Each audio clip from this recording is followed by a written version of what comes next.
Buckle up. This is going to be a long one. It's 11 years later and the game still doesn't cease to amaze me. Half-Life 2, then and now. Half-Life 2 is an FPS with light puzzles, some interesting physics twists, and I cannot stress this enough. It is extremely story-oriented. It's about 9 to 12 hours long, depending on how much you want to take in the scenery. It was released in 2004 with 2 expansions, one in 2006, the other in 2007, and this game was nominated for 39 Game of the Year awards. 39! It costs $20 in the orange box to get its expansions with it, or just $10 for the base game, but let's be honest, you really have to get the expansions with the game. Now, with this one, I'm going to be switching things up a bit. I'm going to do, is it fun first, and then does it work? Because the does it work section includes a lot more than most other games. So, is it fun? This really depends on the player's attention span. They have to know when they're getting into this that this is not your standard shooter. You start your first mission in any other shooter and there's a quick intro, bam, you're in the action, you're shooting bad guys. Not in Half-Life. You start the first mission and you walk around. You take in the sights.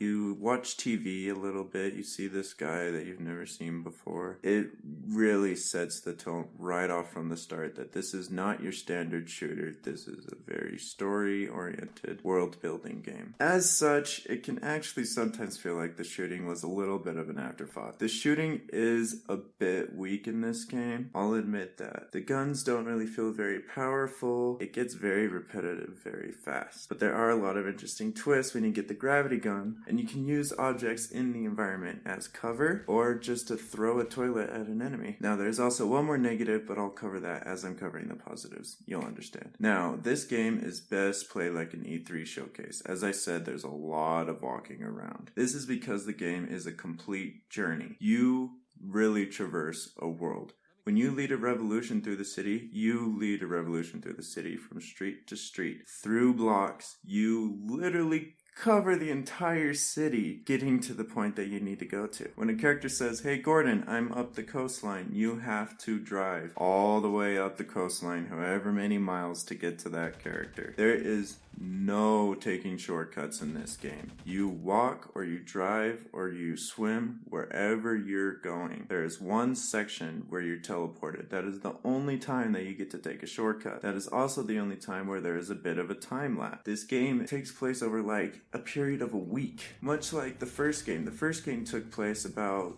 a day or a night, and then this game kind of flash forwards a couple years, and then it takes place in like a week, including the expansions. It really shows, and it really puts you in the world. You feel like you are Gordon Freeman going through this world. There is no other Gordon Freeman. You are Gordon Freeman taking this journey. As with any good world, there is a lot of lore in here. A lot of lore that you will not learn unless you take in the world. Okay, watch TV.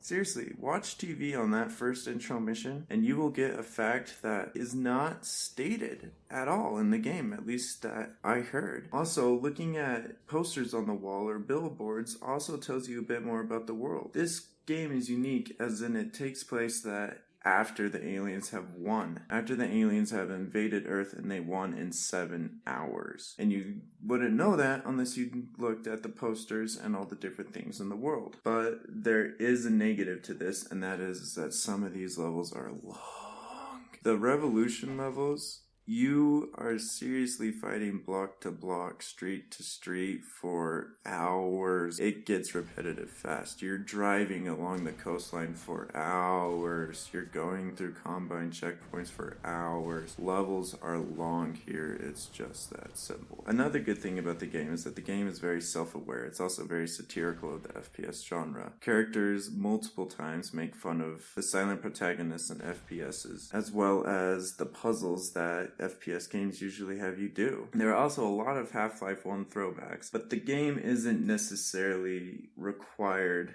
for Half-Life 2. You can get away with not playing Half-Life 1 and still enjoy Half-Life 2, but it is recommended to play through it first. So now we're on to does it work? This is an interesting question for me to answer. The game works fine.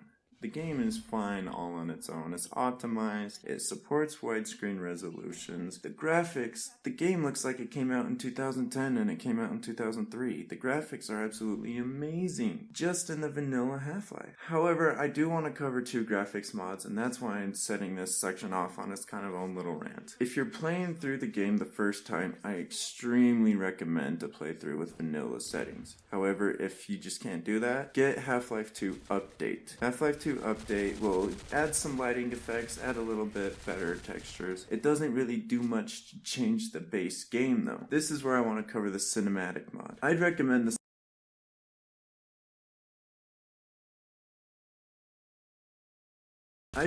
cinematic mod for your second playthrough if you want to play through looking at a gorgeous game. The cinematic mod kind of feels like Black Mesa, where it changes up the entire environment. It changes everything just to make it look so much better. It improves the shooting, and it greatly adds detail to the world, and is extremely customizable. You can customize all your character models for the mod. It improves many things about the base game, but the atmosphere is completely different. The base Half-Life 2 game really tried to convey that the environments are barren. Earth's resources are being used up in the story. There is not much to look at here. The world is pretty bare. It's that simple. What the cinematic mod does is it adds a lot of vegetation, a lot of skyscrapers, a lot of cranes. It makes the world feel more generic, but gorgeous to look at, a lot more detailed. It adds a whole forest, trees, but that's not what the game is supposed to be. Basically, the cinematic mod makes the world too busy. It adds too much. It doesn't feel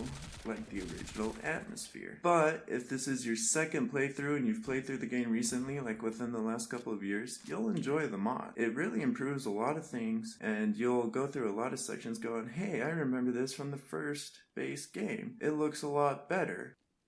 But you'll also find yourself going, man, the atmosphere just isn't anywhere the same. Now, I also want to address the community complaints about the cinematic mod. Most of the complaints that you'll read on Steam can be changed. The mod is highly configurable, especially with the Alyx models. You can play with the vanilla Alyx. There's also a lot of different choices for the character models. You can play with all vanilla Half-Life models if you want. The mod is highly customizable in the way that it works. It actually includes its own difficulty that you can turn on or off. I kept it on because I actually liked it better than the vanilla Half-Life 2 difficulty. Also know that this is a hard installation. The mod is big.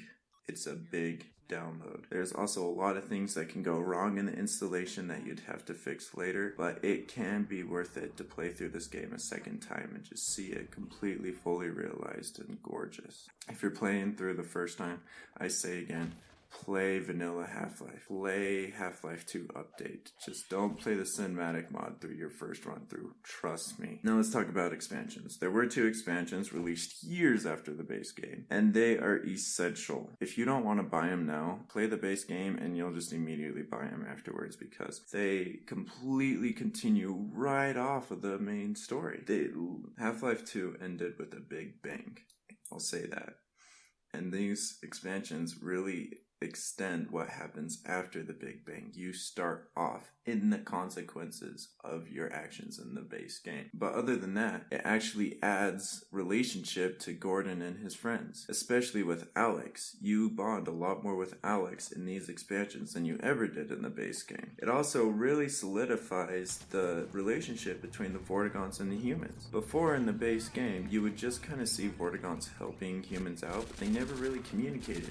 Here, you get a feeling that the Vortigaunts and the humans are in this together. They are here fighting this fight. And there is a really good scene in episode 2 especially that you feel like the Vortigaunts are helping the humans because they want to. These episodes also add to the lore, and they actually add a whole nother plot element that is required for Half-Life 3.